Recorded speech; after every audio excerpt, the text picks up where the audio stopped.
இந்த வீடியோவில் நம்ம பார்க்க போகிறது foreign exchange dealing room operation தான் வந்து பார்க்க போகிறோம். இதில் வந்து என்ன சொல்லியிருக்காங்கன்னா foreign exchange dealing room operations வந்து என்னென்னா அவங்க வந்து சர்வீஸ் பிரான்ச்சுக்கு தேவையான அதாவது வந்து பணம் கரன்சியை வந்து செல் பண்ணுறதோ பை பண்ணுறதோ பண்ணணும். அதே மாதிரியே வந்து ஃபாரின் கரன்சி அதோட அசட் அண்ட் லைபிலிட்டிஸ்லாம் வந்து மேனேஜ் பண்ணணும். அதே மாதிரியே வந்து நாஸ்டோ அக்கௌண்ட் வந்து கரெக்டாக இருக்கா அதெல்லாம் வந்து செக் பண்ணி மெயின்டைன் பண்ணிக்கிட்டே இருக்கணும். அதாவது வந்து இந்த ஃபாரெக்ஸ் வந்து ஒரு கிட்டத்தட்ட வந்து ஒரு ப்ராஃபிட் சென்டராக வந்து ஆக்ட் ஆகும் அப்படின்னு வந்து சொல்கிறாங்க பேங்க்குக்கு. இந்த டீலிங் ரூமில் இருக்க டீலர் வந்து அவருக்கு வந்து ஜாப் ரிஸ்க் வந்து தெரிஞ்சிருக்கணும். ஸ்பீடாக வந்து டெசிஷன் எடுக்கிறவராக இருக்கணும். அப்போனா தான் வந்து நம்மளுக்கு வந்து இந்த அதாவது வந்து நம்மளுக்கு வந்து ப்ராஃபிட் வரும் இந்த ஃபாரெக்ஸ்க்கு. அதாவது வந்து ஏதாவது ஒரு சின்ன மிஸ்டேக் பண்ணால் கூட அன்றைக்கி நான் என்டையர் ப்ராஃபிட்டுமே அது வந்து தொடச்சி எடுத்துரும். ஸோ டீலர் வந்து எல்லாமே தெரிஞ்சிருக்கணும். அவர் வந்து எந்த ஒரு ஸ்ட்ரெஸ்லேயும் வந்து ஒர்க் பண்ணணும். எந்த ஒரு இதுவாக இருந்தாலும் ரெஸ்பான்சிபிலிட்டிஸ் வந்து அக்செப்ட் பண்ணிக்கணும். சீக்கிரமாக டெசிஷன் எடுக்கக்கூடியவராக இருக்கணும். அதாவது வந்து தப்பு உடனே நடக்குதுன்னா உடனே அதை கண்டுபிடிச்சி அதுக்கேற்ற என்விரான்மெண்ட்டுக்கு வந்து இது பண்ணணும். அதுதான் வந்து டீலருக்கான வேலை. டீலர் வந்து எப்பயுமே வந்து 2 பொசிஷன் வந்து கரெக்டாக மெயின்டைன் பண்ணிகிட்டே இருக்கணும். Fund position, currency position. அதாவது வந்து ஃபண்ட் பொசிஷன்னா உள்ளே வந்து எவ்வளோ கேஷ் வருது, எவ்வளோ கேஷ் போகுது, அதான் வந்து ரிசீவபிள் பேயபிள்னு சொல்கிறாங்க. அதில் சப்போஸ் ஏதாவது வந்து மிஸ்மேட்ச் ஆச்சுன்னா அவங்களுக்கு வந்து இன்ட்ரெஸ்ட் ரேட் ரிஸ்க் வந்து நடக்கும் அப்படின்றாங்க. ஸோ டீலர் வந்து கரெக்டாக அது வந்து இந்த கேஷ் ஃபண்ட் பொசிஷன் வந்து கரெக்டாக மேனேஜ் பண்ணிகிட்டே இருக்கணும் அப்படின்றாங்க. இன்னொன்று வந்து என்ன பார்த்தோன்னா கரன்சி பொசிஷன். அதாவது இப்போ வந்து ஒரு கரன்சி வந்து அதிகமாக வாங்கி வச்சிட்டாலோ தட் மீன்ஸ் ஓவர் சோல்டு அது மாதிரி வந்து பண்ணும்பொழுதும் வந்து அந்த இடத்தாண்ட வந்து எக்ஸ்சேஞ்ச் ரேட் ரிஸ்க்கும் வந்து நடக்கும். இந்த 2 ரிஸ்க்குமே வந்து இந்த இன்ட்ரெஸ்ட் ரேட் ரிஸ்க்கு அதே மாதிரி இந்த எக்ஸ்சேஞ்ச் ரிஸ்க்கு இது 2த்தையும் வராமல் கரெக்டாக வந்து மேனேஜ் பண்ண வேண்டியது டீலரோட வேலை அப்படின்றாங்க. இந்த மாதிரி டீலர் வந்து ஃபண்ட் பொசிஷன் இந்த கரன்சி பொசிஷனில் வந்து ஓவராக வந்து இந்த கரன்சி வந்து ஓவர் சொல்லும் பண்ணாமல் இருக்கிறதுக்காக வந்து என்ன பண்ணியிருப்பாங்கன்னா வந்து ஃபெடாய் வந்து இவ்வளோ தான் கரன்சி வந்து வாங்கணும், இவ்வளோ தான் கரன்சி வந்து விற்கணும்னு சொல்லிட்டு ஒரு ப்ரிஸ்கிரைப்டு லிமிட்ஸ் வச்சுருப்பாங்க. அதை வந்து நம்ம வந்து நெக்ஸ்ட் யூனிட்டில் வந்து பார்க்கலாம். இப்போ வந்து ஃபாரெக்ஸ் ஆப்ரேஷன்ஸ் வந்து டீலிங் ரூமில் வந்து 3 வகையாக பிரிக்கலாம். ஒன்று வந்து ஃப்ரண்ட் ஆஃபீஸ், இன்னொன்று வந்து பேக் ஆஃபீஸ், இன்னொன்று வந்து மிட் ஆஃபீஸ். ஃப்ரண்ட் ஆஃபீஸ் வேலையை தான் நம்ம இவ்வளோ நேரம் பார்த்தோம். இப்போ வந்து பேக் ஆஃபீஸில் வந்து என்ன பண்ணுறோன்னா இப்போ நம்ம வந்து ஃப்ரண்ட் ஆஃபீஸில் பேசின எல்லா டீல்ஸும் அக்கௌண்ட்ஸ் எல்லாமே வந்து பேக் ஆஃபீஸ் அவங்க ஓகே சொன்னால் தான் நம்ம வந்து ஃப்ரண்ட் ஆஃபீஸில் அது வந்து பண்ண போகிறோம். நம்ம ஏதாவது மிஸ்டேக் பண்ணாலோ அது எல்லாமே வந்து பேக் ஆஃபீஸ் வந்து செக் பண்ணிப்பாங்க. ஓகே அப்படின்னு நம்ம கரெக்டாக தான் பண்ணியிருக்கோமா அப்படின்றது. நெக்ஸ்ட் வந்து மிட் ஆஃபீஸோட ஒர்க் என்னென்னா ரிஸ்க் மேனேஜ்மெண்ட். அதாவது வந்து நம்மளுக்கு வந்து மொத்தமாக வந்து கைட் பண்ணுவாங்க. இப்படி தான் பண்ணணும் அப்படின்னு சொல்லி ஒரு செட் ஆஃப் ரூல்ஸு, ஒரு செட் ஆஃப் கைட்லைன்ஸ் மாதிரி ஒரு இன்ஸ்ட்ரக்ஷன் மாதிரி இப்படி தான் ஒர்க் பண்ணணும் அப்படின்னு சொல்லி ஒரு இன்ஸ்ட்ரக்ஷன் வந்து நம்மளுக்கு வந்து மிட் ஆஃபீஸ் தான் வந்து கொடுத்துக்கிட்டே இருப்பாங்க. அதுக்கப்புறம் வந்து ரிஸ்க் மேனேஜ் பண்ணுவாங்க. இந்த ஃபாரெக்ஸ் ட்ரேடில் வந்து நம்ம வந்து டிரான்சாக்ஷன் பண்ணுறது வந்து நம்ம நிறையவே பண்ணிட்டு போனாலும் வந்து என்ன ஆகுனா வந்து நம்மளுக்கு வந்து நிறைய ப்ராஃபிட் கிடைக்கும். பட் அதுக்குன்னு வந்து ஒரு ப்ரெஸ்கிரைப்ட் லிமிட் வந்து வைக்கணும் அப்படின்னு சொல்கிறாங்க. ஏன்னா அந்த லிமிட் இருந்தால் தான் வந்து கரெக்டான டிரான்சாக்ஷன் வந்து நடக்கும் அப்படிங்கிறாங்க. அதெல்லாம் பண்ணணுன்றதுக்காக வந்து ஆர்பிஐயும் ஃபெடாயும் சேர்ந்துட்டு ஒரு செட் ஆஃப் ரூல்ஸ் வந்து கொடுத்துருக்காங்க. ஒரு ஆத்தரைஸ் டீலர் வந்து இப்படி தான் வந்து பண்ணணும் டீலிங்கு அப்படின்றாங்க. அதுக்கு பேர் தான் வந்து என்ன சொல்கிறாங்கன்னா யூனிஃபார்ம் அக்கௌண்டன்ட் ஸ்டாண்டர்ட் ப்ரொசீஜர்ஸ் வந்து கொடுத்துருக்காங்க. அதாவது வந்து இந்த ஃபாரெக்ஸ் இந்த ப்ராஃபிட்லாம் வந்து வேல்யூவேட் பண்ணுறதுக்கு ஆத்தரைஸ் டீலர்ஸ் மூலமாக பேங்க் வந்து அதாவது வந்து அவங்களோட வேல்யூவேஷனை வந்து மந்த் எண்டில் வந்து பார்க்கலாம். இல்லைனா வந்து அக்கௌண்ட் என்ட்ரிஸ்லாம் வந்து குவார்ட்டர்லி பேசிஸில் வந்து பார்க்கலாம் அப்படிங்கிறாங்க. சில ஆர்கனைசேஷனில் வந்து டெய்லி பேசிஸில் கூட வந்து செக் பண்ணுறாங்க அப்படிங்கிறாங்க. இப்போ கொடுத்துருக்க கைட்லைன் பிரகாரம் வந்து என்னென்னு பார்த்தோன்னா ஒரு ஃபாரின் கரன்சி பொசிஷனுமே வந்து எல்லா காம்போனன்ட்ஸும் வந்து கவர் பண்ணுது அப்படிங்கிறாங்க. அதாவது வந்து எல்லா ஃபாரின் கரன்சியோட எக்ஸ்சேஞ்ச் பொசிஷன், அதாவது வந்து கரன்சியோட மிரர் அக்கௌண்ட்டு, நம்ம எவ்வளோ ஃபாரின் கரன்சி நோட்ஸ் வந்து வச்சுருக்கோம், எவ்வளோ இம்போர்ட் சஸ்பென்ஸ் அக்கௌண்ட்ஸு, எல்லா spot transactions, forward transactions, export bill, அதாவது வந்து சைட் பில்லு, யூசன்ஸ் பில்லு, என்னென்ன ட்ரான்சாக்ஷன் பண்ணியிருக்கோன்னு எல்லாமே வந்து டெஸ்கில் காமிக்கும். ஆனால் நம்ம வந்து அக்கௌண்ட்ஸில் வந்து அட்ஜஸ்ட் பண்ணியிருக்க மாட்டோம். ஏன்னா அந்த அக்கௌண்ட்ஸ்லாம் வந்து அந்த இது கணக்கு வர வேண்டியதுக்கு அதுக்கப்புறம் தானே வந்து இதோ அட்ஜஸ்ட் ஆகும். அதெல்லாமே வந்து நம்ம வந்து தனியாக வந்து ரீவேல்யூட் பண்ணணும் அப்படின்றாங்க. இந்த ஃபாரின் டீலர் எக்ஸ்சேஞ்ச் அசோசியேஷனில் வந்து அதாவது ஃபெடாய் வந்து என்ன சொல்கிறாங்கன்னா அந்த வேல்யூவேஷன் ரேட் வந்து ஆன்கோயிங் மார்க்கெட் பேசிஸில் இருந்தாலும் மந்த் பேசிஸில் தான் வந்து நம்ம வந்து மந்த் இன் பேசிஸில் வந்து பண்ணால் ஆத்தரைஸ் டீலர் வந்து அந்த ஃபாரின் கரன்சி பொசிஷனை வந்து ரீவேல்யூவேஷன் பண்ணுறதுக்கு வந்து அவங்களுக்கு வந்து ஈஸியாக இருக்கும் அப்படின்றது வந்து சொல்கிறாங்க. Management and control of a dealing room. இங்கே வந்து ஆர்பிஐ வந்து என்ன சொல்லியிருக்காங்கன்னா பேங்க்கோட போர்ட் ஆஃப் டைரக்டர்ஸ்க்கு வந்து அதாவது வந்து ஒரு பாலிசியும் ஒரு சூட்டபிள் லிமிட்டும் வைங்க ஃபாரெக்ஸ் டீலிங் ஃபங்க்ஷனுக்கு. அப்போ தான் வந்து நம்மளால் வந்து ரிஸ்க்கை வந்து மேனேஜ் பண்ண முடியும் அப்படின்னு வந்து சொல்கிறாங்க. சரி, அப்படி என்னென்ன தான் ரிஸ்க் வருதுன்னு வந்து பார்க்கலாம் டீலிங்ஸ் ரூம்ஸில். ஃபஸ்ட்டு வந்து ஆப்ரேஷனல் ரிஸ்க்னால வந்து ஒரு ஹியூமன் எரர்னாலேயோ ஒரு டெக்னிக்கல் ஃபால்ட்னாலேயோ இல்லைனா வந்து ஏதாவது வந்து ஒரு ஃபால்ட் சிஸ்டம்னால இல்லைனா வந்து கண்ட்ரோல் சரியாக இல்லாதனால நடக்கிறது தான் வந்து ஹியூமன் எரர்னால இது மாதிரி நடக்கிறது வந்து ஆப்ரேஷனல் ரிஸ்க். நெக்ஸ்ட் வந்து எக்ஸ்சேஞ்ச் ரிஸ்க்னால வந்து என்னென்னு பார்த்தீங்கன்னா, அதாவது வந்து எக்ஸ்சேஞ்ச் ரேட் வந்து ஃப்ளக்சுவேட் ஆகிறதுனால இல்லைனா வந்து அசட்டு லயபிலிட்டிஸ் இந்த ரிசீவபிள் பேயபிள்ஸ்னால வந்து மிஸ்மேட்ச் ஆகிறதுனால நடக்கிறது வந்து எக்ஸ்சேஞ்ச் ரிஸ்க். நெக்ஸ்ட் வந்து கிரெடிட் ரிஸ்க், அதாவது வந்து ஒருத்தர் வந்து காசு வாங்கிட்டு நான் கட்ட மாட்டேன் அப்படின்னு வந்து சொல்கிறது தான் வந்து credit risk. Unwilling to pay. இந்த கிரெடிட் ரிஸ்க்கே வந்து ரெண்டாக வந்து பிரிக்கிறாங்க. Pre settlement risk. அதாவது வந்து கவுண்டர் பார்ட்டி வந்து அந்த டேட் முடியறதுக்கு முன்னாடி நான் கட்ட மாட்டேன் அப்படின்னு சொன்னாங்கன்னா அது வந்து ப்ரீ செட்டில்மெண்ட் ரிஸ்க். இதுவே வந்து அந்த கடைசியாக வந்து நான் கட்ட மாட்டேன் என்ன நடந்தாலும், இல்லைனா அவனால் கட்ட முடியல, அதாவது வந்து டைம் ஜோன்னால் வந்து கட்ட முடியல, அவனோட சுச்சுவேஷனில் தவிர்க்க முடியாத சுச்சுவேஷனால் அப்படின்றது வந்து செட்டில்மெண்ட் ரிஸ்க். இது மாதிரி தான் வந்து ஹெர்டிசட் ரிஸ்க் வந்து நடந்துச்சு ஜெர்மனில். அதுதான் வந்து ஹெர்டிசட் ரிஸ்க்குன்றாங்க. இதனால் வந்து ஒரு பேங்க்கே வந்து அங்கே வந்து ஃபெயிலியர் ஆச்சு அப்படிங்கிறாங்க. நெக்ஸ்ட் வந்து லிக்விடிட்டி ரிஸ்க் வந்து என்னென்னா, அதாவது வந்து ஒரு பேங்க்கோட லைபிலிட்டிஸே வந்து சீக்கிரமாக வந்து பேங்க்கே வந்து காலி பண்ணிவிடும் அவங்களோட அசட்டை விட. இது மாதிரி வந்து அசட்டும் லைபிலிட்டிக்கும் வந்து நிறைய மிஸ்மேட்ச் ஆச்சுன்னா பேங்க்கு, அதாவது வந்து பேங்க்லேயே வந்து மொத்த காசும் காலி ஆகிடும். இதனால் வர ரிஸ்க் தான் வந்து லிக்விடிட்டி ரிஸ்க் அப்படின்றாங்க. இன்னொன்று வந்து கேப் ரிஸ்க், இல்லைனா வந்து இன்ட்ரெஸ்ட் ரேட் ரிஸ்க். அதாவது வந்து இப்போ வந்து ஒரு ரேட்டை வந்து இப்போ வந்து ஒரு காயினை வந்து ஒரு 70 ரூபாய்க்கு வாங்கியிருக்கோம், நாளைக்கு வந்து விற்கும்போது வந்து 80 ரூபா போகும்னு நினச்சிருப்போம். பட் நம்ம வந்து விற்கிறது வந்து கம்மியான ரேட்டுக்கு விற்கிறோம். அந்த இடத்துல வந்து நமக்கு வந்து லாஸ் தானே. அப்படி வந்து பார்க்கும்போது வந்து ஒரு கேப் வந்து விழுகுது இல்லை, அதுதான் வந்து கேப் ரிஸ்க் இல்லைனா வந்து இன்ட்ரெஸ்ட் ரேட் ரிஸ்க் அப்படிங்கிறாங்க. இந்த கேப் வந்து இது பண்ணுறதுக்கு தான் வந்து ஃபார்வர்ட் டிஃபரன்ஷியல்ஸ் அப்படின்னு வந்து கொண்டு வந்தாங்க. நெக்ஸ்ட் வந்து மார்க்கெட் ரிஸ்க். இப்போ வந்து மார்க்கெட் வந்து ஒரு நிமிஷத்துக்கு வந்து மாறிக்கிட்டே இருக்கும்ல, இதனால் வந்து மார்க்கெட்டில் வந்து நிறைய வந்து மாற்றம் நடக்குது எக்ஸ்சேஞ்ச் ரேட்னால, இன்ட்ரெஸ்ட் ரேட்னால. அதனால் வந்து சிலர் வந்து உள்ளே வந்து மாட்டிக்கிட்டு வெளியே வந்து அவங்களால போக முடியாமல் தவிச்சிட்டு இருக்காங்க. இதனால் ஏற்படுற ரிஸ்க் தான் வந்து மார்க்கெட் ரிஸ்க் அப்படின்னு வந்து சொல்கிறாங்க. லீகல் ரிஸ்க் வந்து எப்போ இது ஆகுனா, ஒரு கான்ட்ராக்ட் வந்து நம்ம வந்து கோர்ட்டில் வந்து ப்ரொசீட் பண்ண முடியல ஃபர்தராக அப்படின்ற பட்சத்தில் அரைஸ் ஆகிறது தான் வந்து லீகல் ரிஸ்க் அப்படிங்கிறது. நெக்ஸ்ட் வந்து சிஸ்டமேட்டிக் ரிஸ்க், அதாவது வந்து ஒரு பேங்க்கே வந்து ஃபெயிலியர் ஆகிடும், பேங்க்காலே எதுவுமே பண்ண முடியாது, பேங்க் கிரைசிஸ்னால போகிறது வந்து சிஸ்டமேட்டிக் ரிஸ்க்குன்றாங்க. நெக்ஸ்ட் வந்து கண்ட்ரி ரிஸ்க், அதாவது வந்து ஒரு கண்ட்ரியே வந்து அந்த கவர்மெண்ட் பாலிசிஸ்னால வந்து எக்கனாமிக் இன்ஸ்டபிலிட்டினால இது ஆகுதுன்னா அந்த டிரான்சாக்ஷன் வந்து நடத்த முடியல அப்படின்ற போது வந்து நமக்கு அரைஸ் ஆகிற ரிஸ்க் தான் வந்து கண்ட்ரி ரிஸ்க்குன்றாங்க. நெக்ஸ்ட் வந்து சாவரன் ரிஸ்க், அது வந்து கண்ட்ரி ரிஸ்கோட சப் கேட்டகரி அப்படிங்கிறாங்க. அதாவது வந்து ஒரு ஹோல் கண்ட்ரி இல்லாமல் அதில் ஒரு ஸ்டேட் என்டிட்டினால வந்து நம்மளால் அந்த ஃபர்தரான அதனால் வந்து நம்மளால் ரெக்கவரி ப்ரொசீடிங்கை வந்து பண்ண முடியாமல் போகிறது வந்து சாவரன் ரிஸ்க்கு. இதை வந்து நம்ம வந்து கோர்ட்லேயும் கூட போய் சொல்ல முடியாது அப்படிங்கிறாங்க. நெக்ஸ்ட் வந்து ஆர்பிஐ அண்ட் ஃபெடாய் கைட்லைன்ஸ் வந்து சொல்கிறாங்க. ஆர்பிஐ தான் வந்து நம்ம கண்ட்ரியோட சென்ட்ரல் பேங்க் அப்படின்றாங்க. அவங்க தான் வந்து இந்த ஆத்தரைஸ் டீலருக்கு வந்து ஒரு ப்ரிஸ்கிரைப்ட் கைட்லைன்ஸ் வந்து ப்ரொவைட் பண்ணுறாங்க ஃபெமா மூலமாக. ஃபெமானா என்ன, ஃபாரின் எக்ஸ்சேஞ்ச் மேனேஜ்மெண்ட் ஆக்ட் 1999. அவங்க தான் வந்து ஒரு செட்டின் ரூல்ஸ் வந்து சொல்கிறாங்க. ஆர்பிஐ தான் ஒரு செட்டின் கைட்லைன்ஸ் வந்து கொடுத்துருக்கோம் அந்த ஆத்தரைஸ் டீலர்ஸ்க்கு. அதாவது உங்களுக்கு வந்து ஒரு லைசன்ஸ் கொடுத்து நீங்கள் வந்து ஃபாரின் எக்ஸ்சேஞ்ச் பிஸ்னஸ் வந்து பண்ணலாம் அப்படின்னு வந்து கொடுத்துருக்கோம். அவங்கள வந்து மணி சேஞ்சர் லைசன்ஸ்னு வந்து சொல்லுவாங்க. அதாவது அவங்கள பண்ணுறவங்களே வந்து 2 டைப்ஸாக வந்து பிரிச்சிருப்பாங்க. ஒன்று வந்து ஃபுல் ஃப்ளெஜ்டு மணி சேஞ்சர்ஸ், இன்னொன்று வந்து ரெஸ்ட்ரிக்டட் மணி சேஞ்சர்ஸ். ஃபுல் ஃப்ளெஜ்டு மணி சேஞ்சர்ஸ் வந்து பை பண்ணவும் செய்யலாம், செல் பண்ணவும் செய்யலாம். இந்த ரெஸ்ட்ரிக்டட் வந்து பை பண்ண மட்டும்தான் முடியும். இந்த ஆத்தரைஸ் டீலர்ஸே வந்து 2005 வந்து என்ன சொல்கிறாங்கன்னா வந்து 3 விதமாக வந்து பிரிக்கிறாங்க.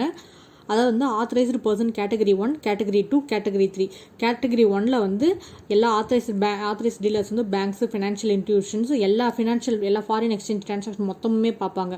கேட்டகரி 2 வந்து அவங்க வந்து சின்ன மணி சேஞ்சர்ஸ் தான், இந்த நோட் சேஞ்ச் பண்ணுறது, இந்த ட்ராவல் செக்ஸு, சின்ன சின்ன ரெமிட்டன்ஸு, இந்த அப்ராட்லேருந்து வரவங்க, இந்த கிஃப்ட்டு, டொனேஷன்ஸு, அதே மாதிரி குட்டி குட்டி ஆப்ரேஷன்ஸ் மட்டும்தான் வந்து பண்ணுவாங்க. பட் இவங்க வந்து ஃபுல் ஃப்ளெஜ்டு மணி சேஞ்சர்ஸ் தான், வாங்கவும் செய்வாங்க, விற்கவும் செய்வாங்க. பட் குட்டி குட்டி ஆப்ரேஷன்ஸ் மட்டும் தான் கேட்டகரி 2 வந்து பண்ணுவாங்க. 3 வந்து என்ன பண்ணுவாங்கன்னா ஒன்லி பர்ச்சேஸ் மட்டும்தான் வந்து பண்ணுவாங்க.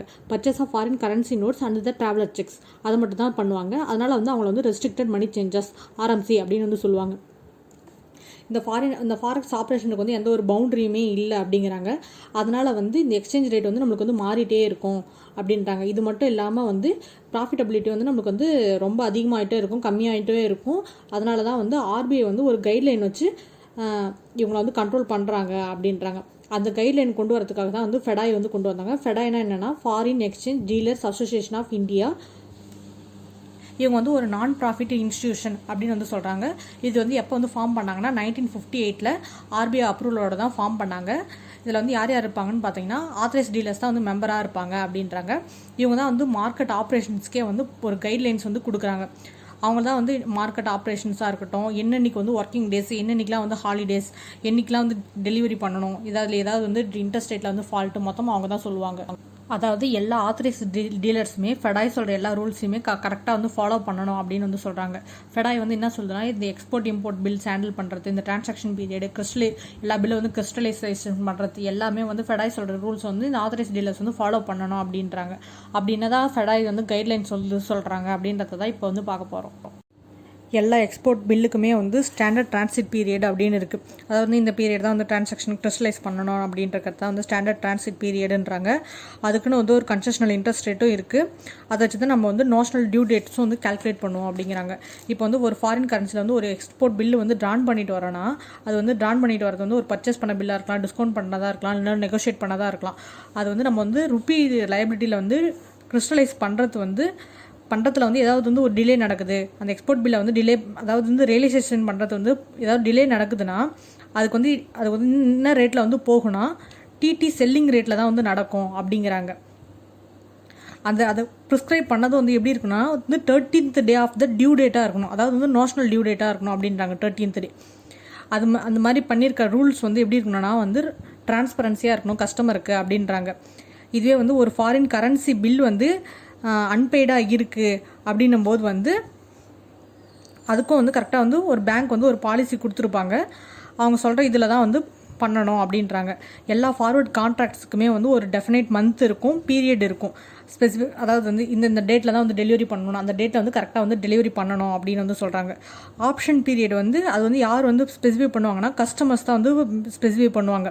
இதே வந்து ஃபார்வர்ட் கான்ட்ராக்ட்ஸாக இருந்ததுன்னா, அதாவது வந்து இப்போ வந்து டெலிவரி கான்ட்ராக்ட் வந்து மோஸ்ட்லி வந்து 1 month வந்து தாண்டி இருக்கக்கூடாது. அந்த கான்ட்ராக்ட்ஸ் மொத்தமுமே வந்து எல்லாத்துக்குமே வந்து எது வந்து ஸ்டார்ட் டேட்டு, எது வந்து எண்ட் டேட்டு அப்படின்னு வந்து கரெக்டாக வந்து மென்ஷன் பண்ணியிருக்கணும். இப்போ வந்து ஒரு ஃபார்வர்ட் கான்ட்ராக்டை வந்து நம்ம வந்து கேன்சல் பண்ணுறோம் அப்படின்னும் போது வந்து எல்லா கான்ட்ராக்ட்டுக்குமே வந்து மெச்சூர் ஆகிருக்கணும். வந்து ஒரு ஃபார்வர்ட் கான்ட்ராக்ட் வந்து மெச்சூர் ஆகிட்டு நம்ம எடுக்கலைன்னா அதுவே வந்து ஆட்டோமேட்டிக்கலாக 3rd working டேவிலே வந்து ஆஃப்டர் மெச்சூர் டேட்டு கேன்சல் ஆகிடும் அப்படின்னு வந்து சொல்கிறாங்க. அது மாதிரி வந்து கேன்சலேஷன் பண்ணுறது வந்து all cancellation shall be at bank opposite TT rates. அதாவது வந்து TT selling rates for purchase contract, TT buying rate for sale contracts. Purchase கான்ட்ராக்டுக்கு வந்து செல்லிங் ரேட்லையும் சேல் கான்ட்ராக்டுக்கு வந்து டிடி பையிங் ரேட்லேயும் வந்து ஆப்போசிட்டாக வந்து பண்ணுவாங்க கேன்சலேஷன். இப்போ வந்து ஃபாரின் கரன்சி பேமெண்ட்ஸில் வந்து இப்போ பில் செட்டில் பண்ணுறது வந்து டிலே ஆகுதுன்னா டிஃபால்ட்டிங் பேங்க் வந்து 2% above the prime rate of the currency வந்து ப்ரொவைட் பண்ணணும். இதுவே வந்து ருப்பி செட்டில்மெண்ட்டில் வந்து பண்ணுறதுல வந்து டிலே ஆச்சுன்னா அவங்க வந்து 2% above த என்எஸ்சி டிபார் ரூலிங் பிரகாரம் வந்து பே பண்ணணும் அப்படின்றாங்க. இப்போ வந்து எல்லா கரன்சியுமே வந்து per unit of the currency தான். அதாவது வந்து $1 வந்து 68 ரூபா 70 ரூபா அப்படின்னு வந்து போடும். இதுவே வந்து JPY Japan coin, Indonesian rupiah, Kenyan shilling அவங்களுக்கு எல்லாமே வந்து 100 units தான் வந்து கால்குலேட் பண்ணுவோம் அப்படின்னு வந்து சொல்கிறாங்க. இந்த ஃபாரெக்ஸ் டீலர்ஸ்க்குன்னு வந்து ஒரு ப்ரெஸ்கிரைப் கோடு வந்து கொடுத்துருப்பாங்க இந்த ஃபெடாய். இவங்க தான் வந்து ஃபாரெக்ஸ் புரோக்கர்ஸ் அப்படின்றதுக்காக. இந்த ஆத்தரைஸ் டீலர்ஸ்க்கு வந்து ஆர்பிஐ வந்து என்னென்ன கைட்லைன்ஸ் வந்து ப்ரொவைட் பண்ணின்னு பார்க்கலாம். இந்த ஏடி கேட்டகரி 1 அவங்க வந்து பேங்க்கில் வந்து அதாவது கரஸ்பாண்டிங் பிரான்ச்சஸ்லேயோ இல்லை ஓவர்சீஸ் பேங்க்லேயோ வந்து அவங்க வந்து ஒரு அக்கௌண்ட் வந்து ருப்பி அக்கௌண்ட் நான் பியரிங் இன்ட்ரெஸ்ட் அக்கௌண்ட்டை வந்து ஓப்பன் பண்ணிக்கலாம் அப்படின்றாங்க. பாகிஸ்தான் மட்டும் இருக்கக்கூடாது, அவங்க வந்து அந்த பிரான்ச்சில் வந்து அக்கௌண்ட் வந்து ஓப்பன் பண்ணிக்கலாம் அப்படின்றாங்க. அது வந்து ருப்பி அக்கௌண்ட்டாக இருக்கணும், நான் இன்ட்ரெஸ்ட் பியரிங்காக இருக்கணும் அப்படிங்கிறாங்க. அதுக்கு வந்து இப்போ ஓப்பன் பண்ணுறதுக்கு வந்து அவங்க வந்து ஆர்பிஐயோட பீரியட் ரெஃபரன்ஸ் வந்து வாங்க தேவையில்லை, பர்மிஷன் வாங்கணும்னு அவசியம் இல்லை அப்படின்றாங்க. இதுவே வந்து ஒரு எக்ஸ்சேஞ்ச் ஹவுஸ்க்கு அவங்களோட ப்ரைவேட் ரெமிட்டன்ஸ்க்காக வந்து பண்ணுறாங்கன்னா அதுக்கு வந்து ஆர்பிஐ கிட்ட பர்மிஷன் வாங்கணும் அப்படின்றாங்க. அதே மாதிரியே வந்து பேங்க் வந்து அவங்க வந்து ஒரு ஃபாரின் கரன்சி அக்கௌண்ட்ஸ் வந்து ஓப்பன் பண்ணிக்கலாம், க்ளோஸ் பண்ணிக்கலாம். இந்த ஃபாரின் கரன்சி உள்ளே வரதுக்காக அவங்க வந்து அக்கௌண்ட் அதுக்கெலாம் வந்து ஆர்பிஐ கிட்ட வந்து பர்மிஷன் வாங்கணும் அப்படிங்கிறாங்க. அவங்களும் வந்து ஒரு மணி மார்க்கெட் இன்ஸ்ட்ருமெண்ட்ஸ் அதெல்லாம் கூட வந்து இன்வெஸ்ட் பண்ணலாம். இன்வெஸ்ட் பண்ணுறது வந்து லெஸ் தென் 1 year இருக்கணும் அப்படின்றாங்க. அதுவும் வந்து ஆர்பிஐயோட கைட்லைன்ஸ் வந்து ஃபாலோ பண்ணியிருக்கணும் அப்படின்றாங்க. அதுக்கப்புறம் வந்து இப்போ வந்து நாஸ்டோ அக்கௌண்ட்டில் வந்து நம்ம அதாவது வந்து நம்ம அக்கௌண்ட் வந்து வெளிநாட்டில் வச்சுருக்கோம்ல, அதில் வந்து சர்ப்ளஸ் ஃபண்ட் இருந்ததுன்னா நம்ம இந்தியன் அப்ராட் நம்ம இந்தியன்ஸ் வந்து அங்கே வெளிநாட்டில் வந்து இருக்காங்கல்ல, அவங்களுக்காக வந்து லோன் கொடுக்கறதுக்கு வந்து அந்த அமௌண்ட்டை வந்து யூஸ் பண்ணிக்கலாம் அப்படின்னு வந்து சொல்கிறாங்க. இப்போ வந்து ஒரு பேங்க்கில் வந்து லோனோ இல்லை இசிபியோ இப்போ இல்லைனா வந்து நாஸ்டோ அக்கௌண்ட்டில் வந்து டெம்பரரி ஓவர் டிராஃப்ட் இருக்குதுன்னா அது வந்து 5 நாளைக்கு மேலே அட்ஜஸ்ட் பண்ணலாம். அதாவது இல்லைனா 10 மில்லியனை வந்து தாண்டி போயிருக்கக்கூடாது. 10 மில்லியன் USD இல்லை வந்து டயர் ஒன் கேபிட்டலோட 50% வந்து தாண்டி போயிருக்கக்கூடாது அப்படிங்கிறாங்க.